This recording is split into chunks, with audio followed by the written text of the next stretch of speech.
नमस्कार दोस्तों, आपका हमारे चैनल में स्वागत है। आज हम आपको नाग पंचमी की पौराणिक कथा बतलाते हैं। प्राचीन काल में एक सेठ जी के 7 पुत्र थे। सातों के विवाह हो चुके थे। सबसे छोटे पुत्र की पत्नी श्रेष्ठ चरित्र की विदुषी और सुशील थी, परंतु उसके भाई नहीं था। एक दिन बड़ी बहू ने घर लीपने को पीली मिट्टी लाने के लिए सभी बहुओं को साथ चलने को कहा, तो सभी डलिया और खुरपी लेकर मिट्टी खोदने लगी। तभी वहाँ एक सर्प निकला। तभी बड़ी बहू खुरपी से मारने लगी। यह देखकर छोटी बहू ने उसे रोकते हुए कहा, मत मारो इसे, यह बेचारा निरपराध है। यह सुनकर बड़ी बहू ने उसे नहीं मारा।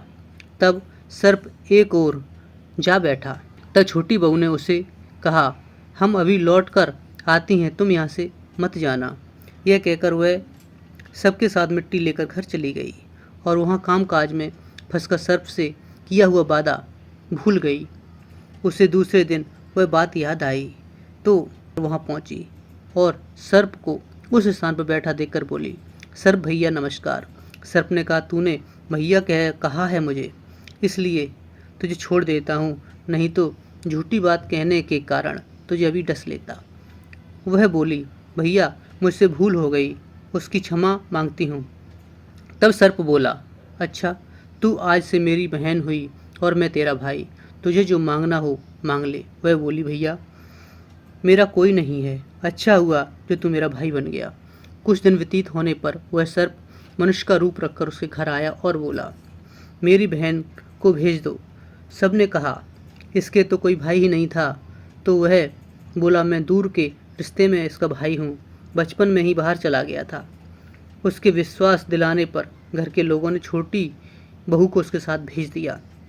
उसने मार्ग में बताया, मैं वही सर्प हूँ, इसलिए तू डरना नहीं और जहाँ चलने में कठिनाई हो वहाँ मेरी पूँछ पकड़ लेना।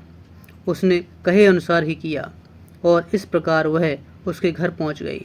वहाँ के धन ऐश्वर्य को देखकर वह चकित रह गई। एक दिन सर्प की माता ने उसे कहा, मैं एक काम से बाहर जा रही हूँ, तू अपने भाई को ठंडा दूध पिला देना।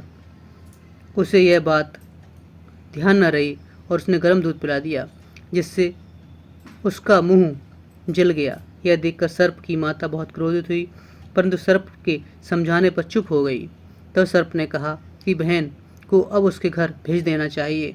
तब सर्प और उसकी माता ने उसे बहुत सा सोना, चांदी, जवाहरात, वस्त्र आभूषण देकर उसके वहाँ पहुँचा दिया।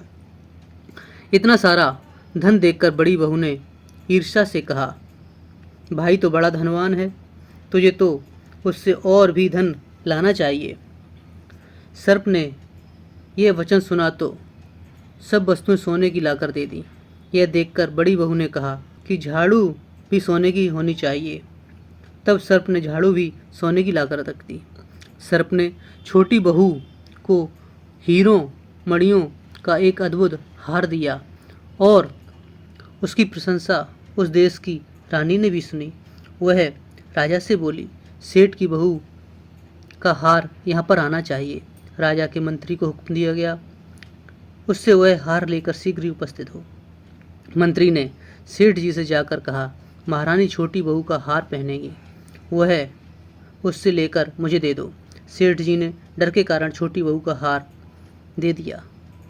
छोटी बहू को यह बात बहुत बुरी लगी। उसने अपने सर्प भाई को याद किया और आने पर प्रार्थना की कि भैया रानी ने हार छीन लिया है, तुम कुछ ऐसा करो जब वह हार उसके गले में रहे तब तक के लिए सर्प बन जाए और जब वो मुझे लौटा दे तो हीरों और मणियों का हो जाए। सर्प ने कहा, ठीक ऐसा ही होगा। जैसे ही रानी ने हार पहना वैसे ही वह सर्प बन गया। यह देखकर रानी चीख पड़ी और रोने लगी।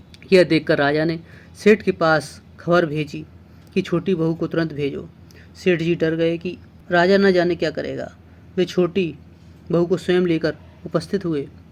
राजा ने छोटी बहू से पूछा, तुमने क्या जादू किया है, मैं तुझे दंड दूंगा।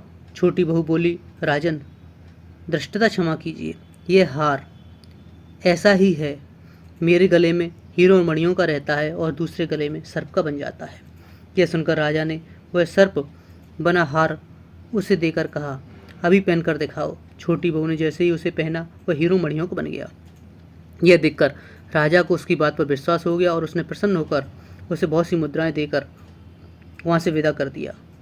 छोटी बहू वह हार लेकर अपने घर लौट आई। उसके धन को देखकर बड़ी बहू ने ईर्ष्या के कारण उसके पति को सिखाया कि छोटी बहू के पास कहीं से धन आया है, और यह सुनकर उसके पति ने अपनी पत्नी को बुलाकर कहा, ठीक ठीक बता कि यह धन तुझे कौन देता है। तब वह सर्प को याद करने लगी। तब सर्प उसकी प्रार्थना पर प्रकट हुआ, यदि मेरी धर्म बहन के आचरण पर संदेह प्रकट करेगा तो मैं उसे खा लूँगा। यह सुनकर छोटी बहू का पति बहुत प्रसन्न हुआ और सर्प देवता का बड़ा सत्कार किया। उसी दिन से नागपंचमी का त्यौहार मनाया जाने लगा। अगर आपको ये कहानी पसंद आई तो लाइक कर दीजिए और हमारे चैनल को सब्सक्राइब कर दीजिए। Thanks for watching. धन्यवाद दोस्तों।